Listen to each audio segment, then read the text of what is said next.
Welcome to an analysis of karma from the Sanctuary of Self. Rosicrucian Order Library, Part 2 of 2 on Words of Wisdom.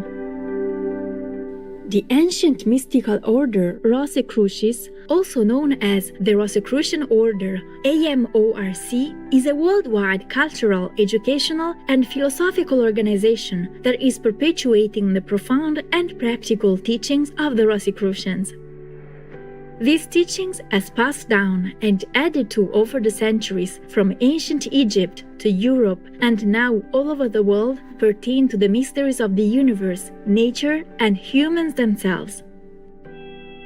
The Rosicrucian Library is a source of spiritual wisdom and insight that includes the important writings by the respected imperators of the order, such as Dr. Harvey Spencer Lewis, Ralph M. Lewis, and Christian Bernard.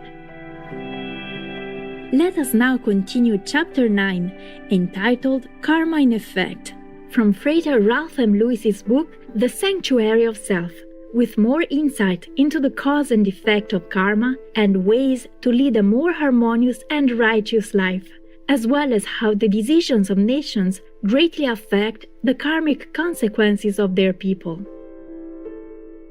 Chapter 9, Karma in Effect. Major karmic effects exist in the violation of cosmic laws and divine principles. Such a violation would be an intentional injury to others for selfish ends. It is not always necessary that the individual must bang his head, figuratively speaking, against a stone wall in order to learn from such action that it is wrong and painful. We do not always have to experience an effect to know what follows from the cause. We have been given a spiritual barometer, which is the moral sense we possess, or conscience. This barometer informs us whenever our acts or contemplated acts are contrary to cosmic laws and principles. In effect, this may be experienced as a reluctance to continue certain acts or to proceed along the lines of action which we have in mind. If, however, we proceed in opposition to the promptings of this barometer of conscience, we then of course experience the effect, which may be an unpleasant one and a bitter lesson to learn. It is a primary principle of karma that an innocent violation of a cosmic law, for example, does not exempt the violator from the effect which will follow. However, unconscious acts, or acts of which we honestly do not know the effects, mitigate what would ordinarily be the drastic results, yet, to some degree, the effects inexorably follow. All karmic effects are not adverse. Most persons speak of karma only when they speak of effects which are unpleasant. Very seldom do they mention in the light of karma circumstances or conditions which are beneficial. There are deeds which also produce beneficial effects. The so-called good luck, which many persons have and which may seem to be unaccountable, which seems to descend upon people without reason or justification, may be an accumulated beneficial karma, the result of constructive, unselfish, and virtuous acts in a past time of which the recipients may have no knowledge now. We must realize that in the cosmic there is no such thing as time. Eternity may be as a tick of a second. Our acts as causes may have their effects projected into the future. That future may be the next moment as we think of it, or this day, or this year, or the future may be several subsequent lives from now. Today's experiences, today's good fortune, may be rooted far in the past. History is a very excellent example of past karmic causes.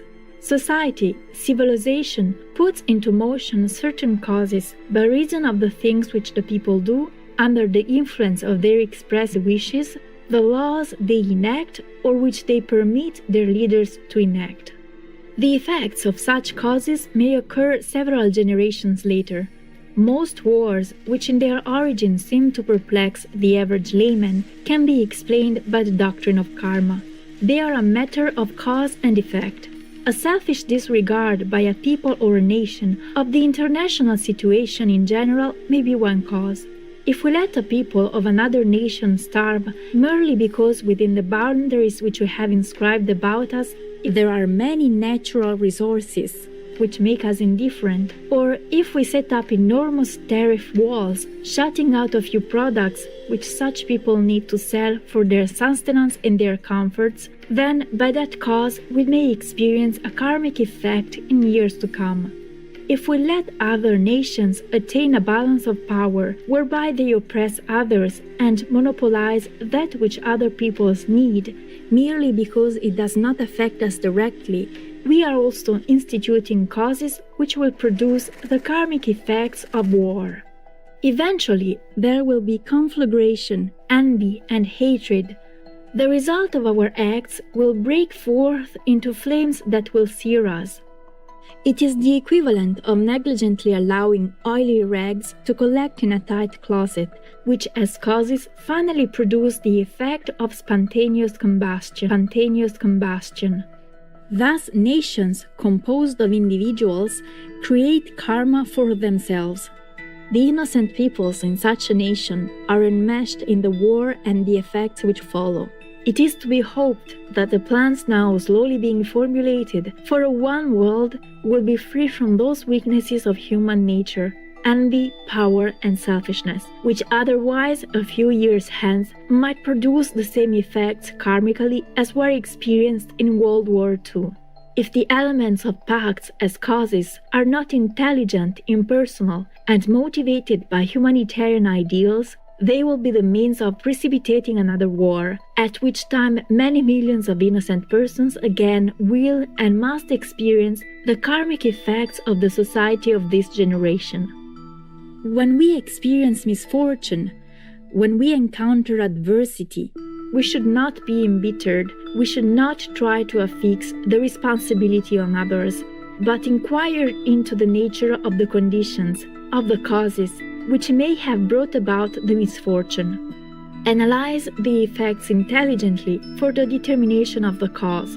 At least with an open mind, accept the effects as a lesson, as one possibly teaching tolerance or humility. As you learn from adversity and accept the lesson without bitterness, but as a means of preparing yourself for more enlightened living, you are creating a favorable karmic effect, possibly years of happiness, if not in this life, then in another. Therefore, we realize that the power of adjusting our lives, of adapting them to happiness and attainment, is entirely within ourselves. Favorable and unfavorable events principally lie in our own acts as causes, which we alone can institute. Each of our acts is a moving positive cause, and it acts upon the relatively passive and negative factors of our environment, as objects, events, and conditions. In contrast to ourselves, all else is a negative cause. We are the prime mover, the active cause, and the two, ourselves and our environment, produce effects, and the effects partake always of the nature of their causes. If we are conscious of this, we will be cautious in acting upon the things and conditions which surround us. I don't see any difference between being and being. They are all part of the large whole. The Honorable Maneka Gandhi, vegan. Our deepest thanks, intelligent viewers, for your company on Words of Wisdom.